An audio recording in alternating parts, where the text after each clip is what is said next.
Hi, I'm GRADy from Cracking the Code, and today we're going to talk a little bit about the incredible pentatonic magic of the amazing Eric Johnson. If you've ever listened to any of Eric's playing, then you are, of course, probably familiar with his signature sound, this incredible tumbling, cascading, sophisticated pentatonic creation.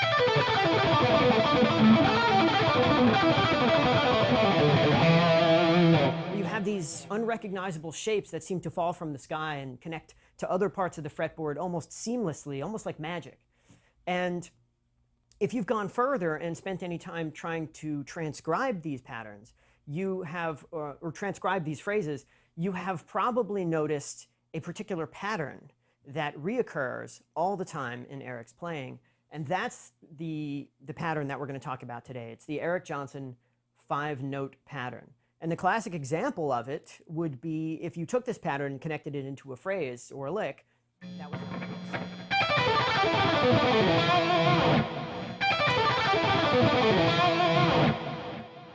And what's happening here essentially is a 5-note unit that connects to itself at different spots along the fretboard. And the basic unit is quite simple. It's this. It's 2 notes on the top string, then 2 notes on the B string, and then 1 note on the G string. And in concept, this is a kind of a simple idea. It's just essentially 2 fingers, actually 3 fingers. If you do 2 fingers on the top string, ring finger and index, which is most of the time the way that Eric does it, and then ring finger and index on the B, and then middle finger on the A note on the G string.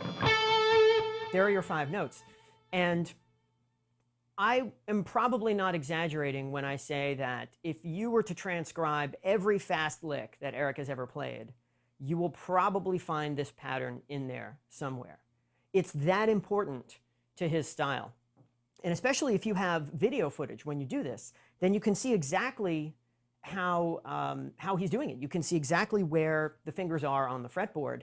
And so then the challenge becomes, how do you actually play this? Well, for most of us, when we try this, that extra note, that 5th note, tends to tie everything up in knots, and the whole pattern kind of turns into this jumping around, this mess with the hand. And if you think about this strategically, you can understand why. Let's just say we play, let's take the B string. Let's say we play a downstroke on the B string. That would be the 2nd string of this pattern. Let's say I do this. Well, look at where the pick is. You can see under the camera here. The pick is stuck between the B string and the E string, like this. Then if I were to play an upstroke on the B string, now my pick is stuck between the B string and the G string. So if you think about it, no matter which pick stroke you play on any particular string, you're always going to be trapped in here. And the problem then becomes moving to the other strings of the pattern. So if I take the B string version of this, B string notes, and I go down up like this, now to get to that last note on the G, and then I have to like lift up with my hand. And when you do this, that's where all that, the sloppiness comes from, this lifting and jumping with the pick. It's a process that we call string hopping in Cracking the Code, and it is the principal source of the inefficiency in high-speed playing. So the genius of the Eric Johnson pattern, though, is that what we're seeing here under the camera, this is not actually the way that Eric plays. This is. This downward angle of the pick is what solves the difficulty or the efficiency of the 5-note pattern. And the reason for it is this. Again, remember when we use the perpendicular pick, we're always trapped between 2 strings. I'm trapped here. I'm trapped here. But now look what happens when we use the downward pick slanted pick. The downstroke is still trapped, but now check out the upstroke. It's up here. It's no longer surrounded by the strings. So the genius of this downward pick slanting solution is that the picking movement now goes like this. And this allows us to navigate the 5 strings, or the 3 strings, of the 5-note pattern with perfect smoothness.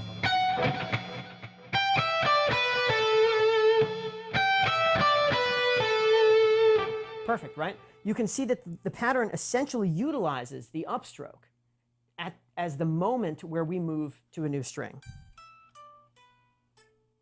And that's because the pick is in the air during the upstroke. This downward pick slant causes the pick to lift up away from the guitar's body Eric says he lifts away from the pick guard. When you do this, the challenge of moving from one string to another is eliminated. And then you can do this. The 5-note pattern becomes absolutely simple to navigate.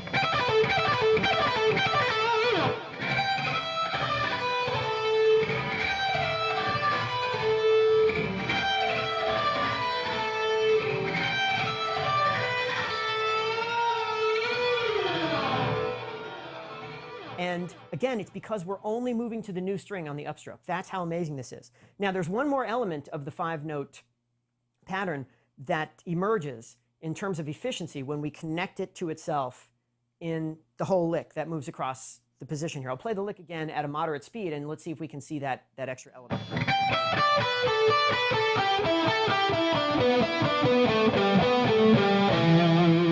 And you'll notice the 5th note of the pattern, connects to the 1st note of the next pattern.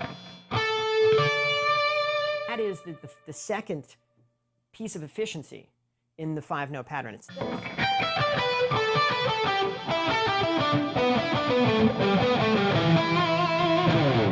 It's necessary because the last note of the 5-note pattern is a downstroke. And remember, even though we're using downward pick slanting, the downstrokes are still stuck. They're still in here, trapped between the strings. So we can't move to a new string using a downstroke with alternate picking, because we have to be up here to do that with efficiency. So instead, we have to use sweeping. And that's what solves that pattern. And notice also, it causes the 5-note pattern to begin again on a downstroke. The whole sequence on the B string now is exactly the same.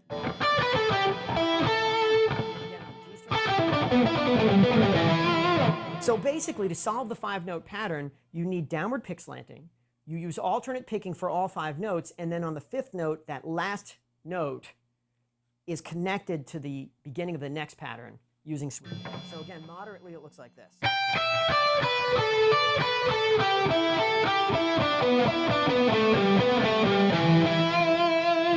And what's amazing about this, again, is that every string change is now solved.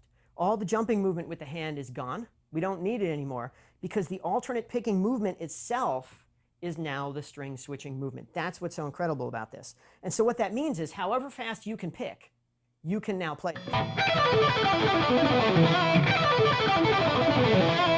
And this is the big challenge in picking technique, and this is what I think separates, or why we're having success now where we didn't in the past.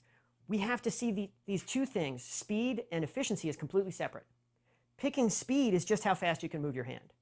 But that doesn't help you get across the strings. You need specific techniques to get across the strings. And you need to arrange your licks, specifically on the fretboard, to take advantage of those techniques. It's a lot like Formula One racing. You can have a powerful engine, but the engine needs to be put inside of a car body that is aerodynamic. If you take an F1 engine and you put it in a van or a truck, the wind resistance, the aerodynamics will be poor, and you won't be able to go fast. So even though the engine is the same engine, just as powerful, now you put that engine in a Formula One car, and the car slices through the air with perfect efficiency, and you can maximize the power of the engine. So it's the shape of the car that causes you to slow down, not the engine. So picking speed by itself, if you think about it, isn't the whole thing. Picking speed is just going to move the pick back and forth. What is the shape of the car is the string switching, is how you get from one string to another. Because if you only ever play on one string, everyone can do that. We know, and even if you can only play this fast, it's still easy. There's no challenge there. There's no efficiency problem because you don't have to move anywhere. So in the Eric system, it's really a two-part system. It's the picking motion itself, but then also downward pick slanting and arranging the phrases on the fretboard for maximum string switching efficiency. And what this means is whatever your picking speed is, doesn't matter if you can play super fast or just moderately fast or just slow. The idea is you still want to play with smoothness and efficiency. That's the easiest thing in the world. Even at that speed, it's perfectly fluid, it's perfectly smooth, and even if I use the string hopping, same speed, but this is much harder. This is much less efficient, and it's much more annoying to do this, and it's much more likely that you're going to make a mistake.